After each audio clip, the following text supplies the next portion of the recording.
దివ్యాంగులకు good news.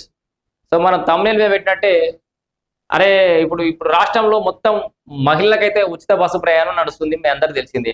అటు కర్ణాటకలో, ఇప్పుడు తెలంగాణలో, మొన్న మొన్న ఆంధ్రప్రదేశ్లో కూడా మొదలైంది. ఈ దేశమంతా కూడా ఉచిత ట్రాన్స్పోర్ట్ వచ్చే అవకాశం అయితే ఉంది భవిష్యత్తులో. అయితే మరి మహిళలకైనా పురుషులకు లేదా అంటే పురుషులకు కూడా ఉంది. కాకపోతే అందరు పురుషులకు కాదు, దివ్యాంగులైన పురుషులకు కూడా బస్సులలో ఉచిత ప్రయాణం కల్పిస్తోంది తెలంగాణ రాష్ట్ర సర్కార్. సో ఆ దిశగా అడుగులేస్తుంది తెలంగాణ సర్కార్. మహాలక్ష్మి కానుక ఆర్టీసీ బస్సుల్లో మగవారికి కూడా ఉచిత ప్రయాణం అధికారికంగా ఉత్తర్వులు కూడా ఆల్రెడీ ఇచ్చిరట. సో రాష్ట్రంలోని దివ్యాంగుల సంక్షేమ దిశగా రేవంత్ రెడ్డి ప్రభుత్వం మరో చారిత్రాత్మక నిర్ణయం తీసుకున్నది. ఇప్పటికే మహిళలకు ఉచిత ప్రయాణం ఇస్తున్నట్టుగానే దివ్యాంగులైన పురుషులకు కూడా ఉచిత ప్రయాణం ఇచ్చే దిశగా సర్కార్ ముందడుగేస్తున్నట్టుగా తెలుస్తుంది మనకి.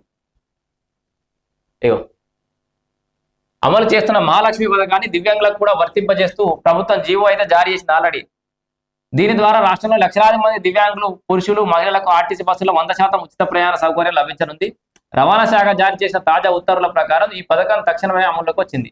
పల్లె వెలుగు బస్సులు కానీ, ఎక్స్ప్రెస్ బస్సులో కానీ రాష్ట్ర సరిహద్దుల వరకు ఉచితంగా ప్రయాణించవచ్చు. ప్రస్తుతం ఉన్న సదరం సర్టిఫికేట్ లేదా స్మార్ట్ కార్డుల ఆధారంగా ఈ ఉచిత ప్రయాణాన్ని అనుమతించాలని అధికారులకు ఆదేశాలు జారీ అయ్యాయి. సో మరి ఇప్పుడు మహిళలకు అంటే సరే ఆధార్ కార్డు పెట్టుకొని పోతురు. సో పురుషులకు దివ్యాంగులే అని గుర్తించడం ఎట్లా? వాళ్ళకి సదరం సర్టిఫికేట్ ఉంటుంది కదా, గవర్నమెంట్ హాస్పిటల్లో ఈయన దివ్యాంగుడే అని చెప్పేసి సర్టిఫై చేసి ఇచ్చే సర్టిఫికేట్ ఉంటుంది కదా, ఆ సర్టిఫికేట్ పట్టుకొని బస్సులో ఉచితంగా ప్రయాణం చేయొచ్చు. రాను రాను మహిళలకు స్మార్ట్ కార్డులు ఇస్తే వీళ్ళకి కూడా స్మార్ట్ కార్డులు ఇస్తారు కావచ్చు దివ్యాంగులకు. అప్పటిదాకా మీరు దివ్యాంగులు ఎవరైనా ఉంటే ఆ సదరం సర్టిఫికేట్ పెట్టుకొని బస్సులలో ఉచితంగా ప్రయాణం చేయండి. భవిష్యత్తులో దివ్యాంగుల కోసం ప్రత్యేకంగా సాఫ్ట్వేర్ ఆధారిత మహాలక్ష్మి స్మార్ట్ కార్డులు రూపొందించాలని ఆర్టీసీ యాజమాన్యాన్ని ప్రభుత్వం ఆదేశించింది.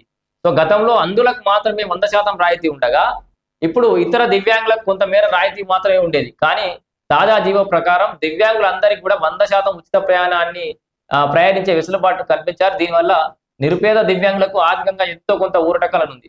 నిజంగా కొంత కాలు అటు ఇటు ఇబ్బంది ఉన్నా, పర్మనెంట్ డిసేబిలిటీ ఉన్నా వాళ్ళు ఎక్కడో ఒక దగ్గర పని చేసుకుని పోతారు. మనము ఖాళీలు అన్ని మంచిగా ఉన్న వాళ్ళం, అన్ని చక్కగా ఉన్న వాళ్ళు కొంచెం బిల్డప్ ఇస్తాం, చక్కగా పని చేయం కానీ చేత కాదు మనకు. కానీ మనమే చేత కాని కొడుకులం. వాళ్ళు మంచిగా కొంత కాలం చెయ్యో వంకర ఉన్న వాళ్ళు ఏదో ఒక పని చేసుకుంటారు.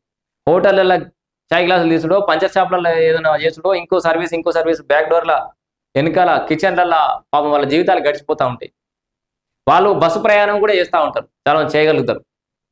వాళ్ళకి వచ్చే జీతం వాళ్ళకి ఇచ్చుడే తప్పిస్తారు దివ్యాంగులని. వచ్చే జీతం బస్సులకి దానికి తిరిగిపోతుంది. ఇప్పుడు ప్రభుత్వం ఈ నిర్ణయం తీసుకోవడం వల్ల వాళ్ళకు కూడా ఎంతో కొంత డబ్బులు మిగిలే అవకాశం ఉంది. బస్ ఛార్జీలు కూడా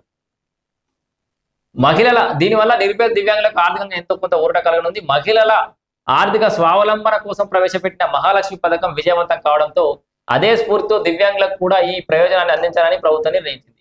ఈ పథకం వల్ల అయ్యే వ్యయాన్ని ఆర్టీసీకి రియంబర్స్మెంట్ చేయనుంది, మనందరూ తెలిసిందే. సో ఈ నిర్ణయం పట్ల రాష్ట్ర వ్యాప్తంగా ఉన్న దివ్యాంగుల సంఘాలు హర్షం వ్యక్తం చేస్తున్నాయి.